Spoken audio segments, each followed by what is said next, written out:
It affects thousands of people in our communities, yet many don't fully understand the daily challenges and resilience it demands. So, we're discussing kidney disease, sharing a powerful and deeply personal patient story. Her guest is Elizabeth Villarreal. She's a courageous patient navigating life with end-stage renal disease while undergoing nightly peritoneal dialysis. Her journey, one of strength, vulnerability, and hope, as she awaits a life-saving kidney transplant.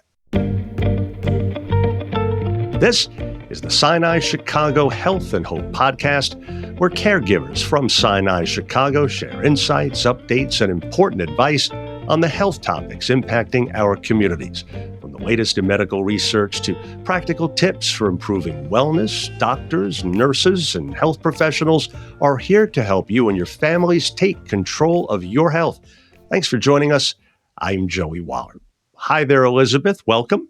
Thank you for having me on the podcast. We really appreciate you sharing your personal story. So you're awaiting a living kidney donor, which we'll discuss further in a few moments. But first, what initially led you to your kidney disease diagnosis, and how did you first learn you'd need dialysis? Well, it's been a long journey. I've been living with diabetes for 33 years. And actually, it came to a realization that I would need a transplant. I want to say back in 2023 or 2022. I actually was seeing Dr. Serrano at Sinai, and he was the one that actually guided me and told me to start looking for dialysis or transplant clinics. Then in 2023, November, I had a heart attack. So it was like a perfect storm waiting to happen. I had several chronic illnesses that all came together beautifully in a perfect storm, medically speaking. And during that heart attack, they had to do an angiogram because I had a left branch completely blocked. And they used contrast during the angiogram, and I walked out with a kidney function at 8%. So that's when I realized that, okay, my life has drastically changed, and this is going to be my new normal. And so how did you initially process and deal with all of that? Oh, I don't think I fully have processed it and recuperated. It's been one thing after another, just having a heart attack because people say you're so young. I survived that, survived cardiac rehab, and then began the journey of peritoneal dialysis, which every day is an everyday thing. I can't forget about it. It's something I have to do, but it's allowing me to live. And so I really just have to take it one day at a time. I joke around and I say I'm on a roller coaster ride that I just can't get off. I'm going to ask you about the dialysis in just a sec, but even with all these daunting health challenges, to still be alive and able to function, that's got to be something positive for you. Oh, yes, yes. What I didn't know about kidney disease, it's silent. And most of the time, by the time they diagnose it, it may be too late, meaning that you'll need dialysis. And I didn't know that my body was slowly getting poisoned by the toxins. And so I had a hard time focusing and concentrating and eating. And then once my nephrologist said, no, that's it, let's start the dialysis. Once the dialysis began, I could feel like this cloud was lifted from my brain. And the old sassy me started coming back. And so I realized how much the disease was taking away from me. But I realized that dialysis is my lifeline. But it also means that I need to go to the doctor, watch what I eat, and still take care of myself. It's not a get out of jail free card, go, you could do whatever you want. Very well put. It sounds like you're doing a great job under the circumstances of accepting the situation and trying to forge ahead. So what does a typical day on peritoneal dialysis look like for someone like you? So I usually about 8:30 start winding down my day, start getting ready to take my medications, take my vitals, because with peritoneal dialysis, you need to weigh yourself, take your blood pressure, take your temperature. That's all important to figure out the prescription of the bags that you need to use for dialysis. Once I have completed all that, then I connect myself to the machine.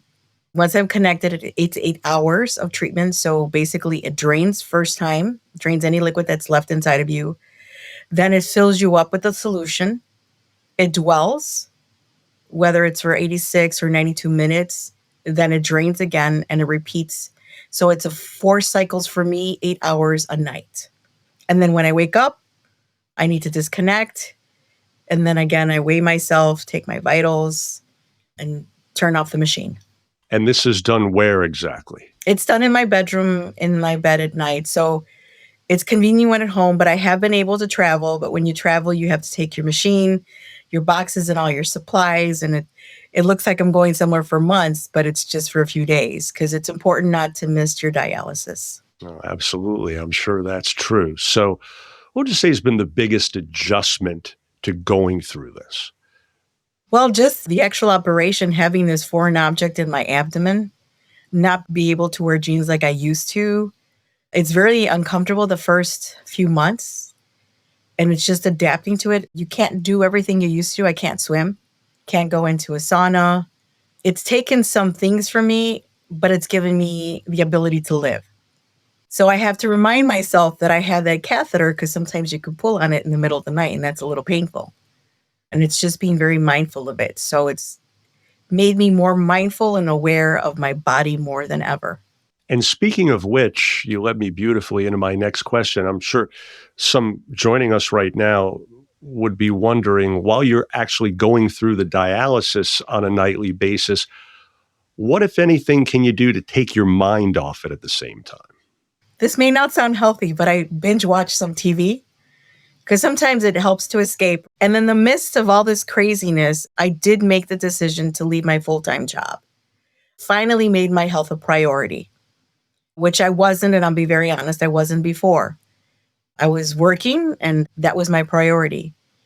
And now I'm also in the process of completing my dissertation. So I figured I might as well complete things I needed to complete. Catching up with friends, volunteering has kept me grounded. My faith has been my guiding mechanism in everything. But it's just being surrounded by the loved ones and reminding myself that maybe today was a rough day, but tomorrow it's going to be better. That's an awesome outlook that I'm sure anyone in your situation would aspire to have. So it sounds like this whole experience has also been something of a wake-up call, if you will, and has motivated you to concentrate on some things that you weren't before, right? Yes, it really allowed me to minimize all the noise of life and to realize through this experience what is really important, what really matters, and to really focus on that because that's what's going to help me get through this. No question about that. So you say you've learned to accept this vulnerability right now. How would you say this journey has changed your perspective on things like strength and resilience? I never thought I was a strong person, but given everything I've gone through, I've realized that I am. And my vulnerability is my strength. It's what makes me human. It's what allows me to be who I am. I could tell everybody, everything's beautiful, everything's wonderful, but that would be a lie because there are days where you question your mortality. There are days that you question everything and I could have gone back and said I could have done things differently. And now I'm learning to live in the now and to leave the past behind because I can't change it. No matter how hard I try, I cannot change it. And it's focusing on the here and now and really connecting with, I could tell you the PD clinic that I go to, they are like a godsend because they remind me of how strong I am. My husband reminds me how strong I am, my son. And I realized where I was when I had the heart attack, where I could barely walk. And after the heart attack, I had it in November. In May of the next year, I was able to walk a 5K. So I realized that it's about your mind and focusing on what you need to do. Kudos to you for that. I want to switch gears a little bit, Elizabeth. You mentioned your husband and your son a moment ago. And of course, living with chronic illness can be isolating for someone like you. What role has support from family, friends you mentioned, or even the community played in this journey of yours? It's been important because it reminds me that I'm not alone. When I'm feeling sad, they lift me up. But then there's another side to it because I do tend to look good. People tend to say, well, you don't look like you're sick. Are you sick? Are you sure you're sick? And so it's like a double-edged sword. And I think what I've realized through my whole experience is sometimes people don't know what to say. Sometimes people are scared of facing their own mortality or their own emotions that they're kind of taken aback. Because I was the healthy eater in my group. I was young, no one thought that this would ever happen to me.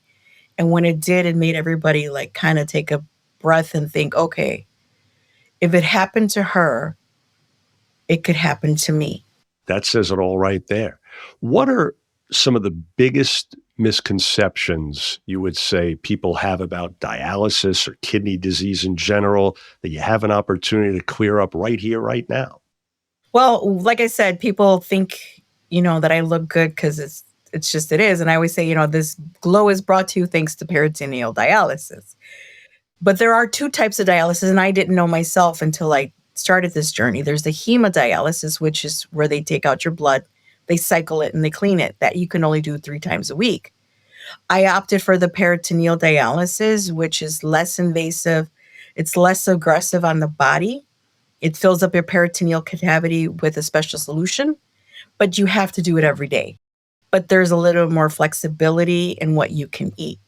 I'm not saying go crazy, but you also have to make sure you're eating enough protein because the dialysis pulls protein from you. I think with anyone facing kidney disease or any chronic illness, sometimes people don't look like they're sick. And it's an invisible disability.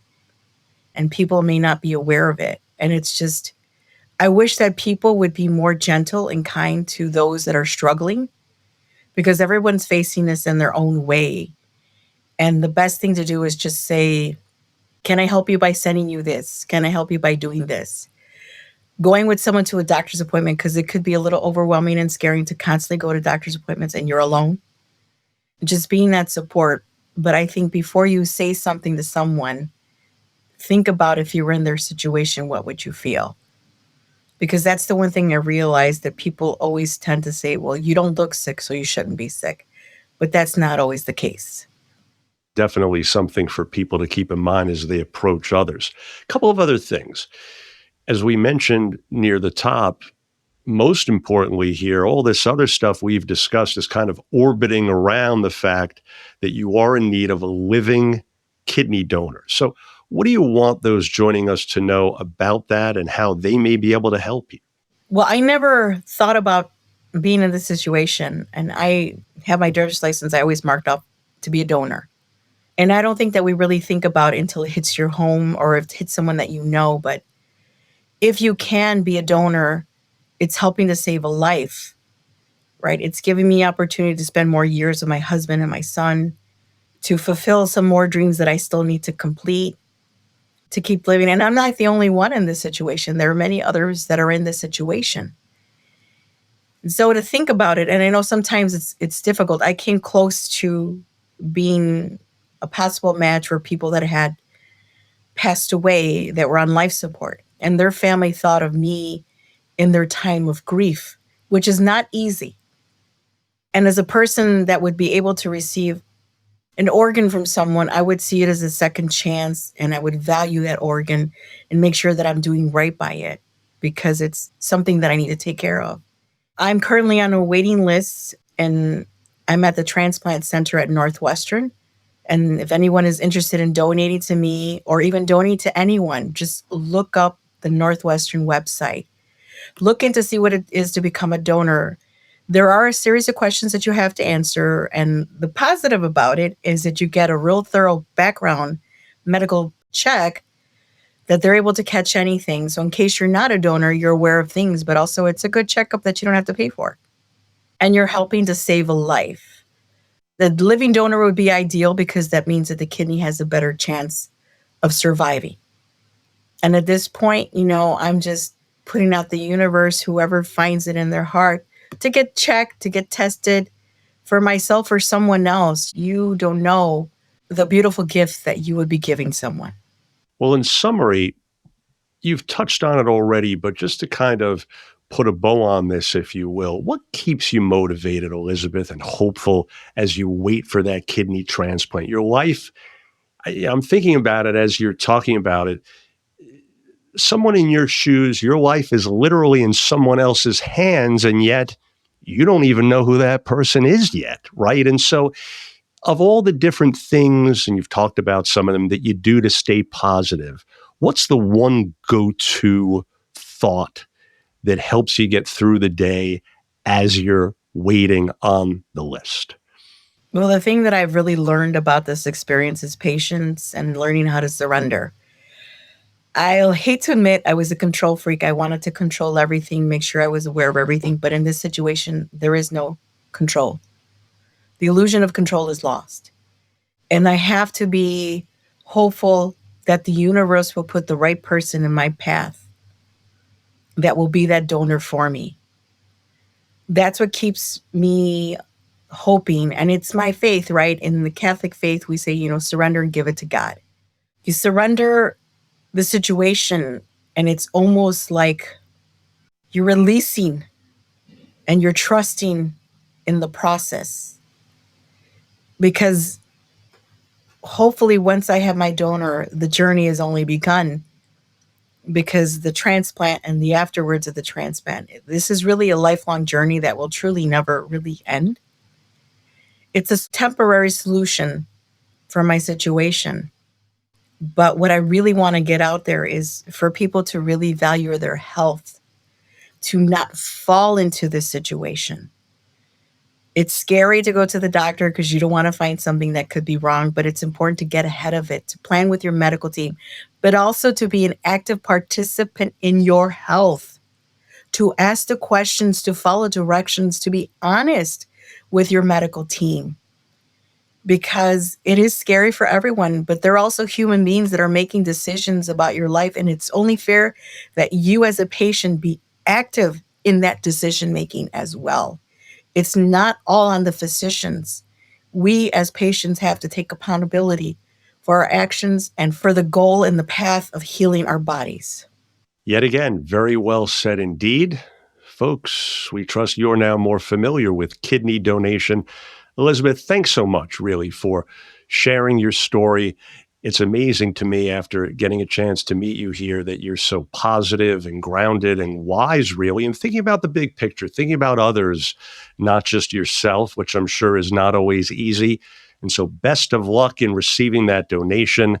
Again, folks, she says her vulnerability is her strength. I'm sure it's something we can all be inspired by listening to you today. I know I am, for one. And so best of luck. I hope only for the best of health for you going forward from here on. Thank you very much. Absolutely. And for more information, please visit SinaiChicago.org. Now, if you found this podcast helpful, please do share it on your social media. And thanks again for being part of the Sinai Chicago Health and Hope podcast.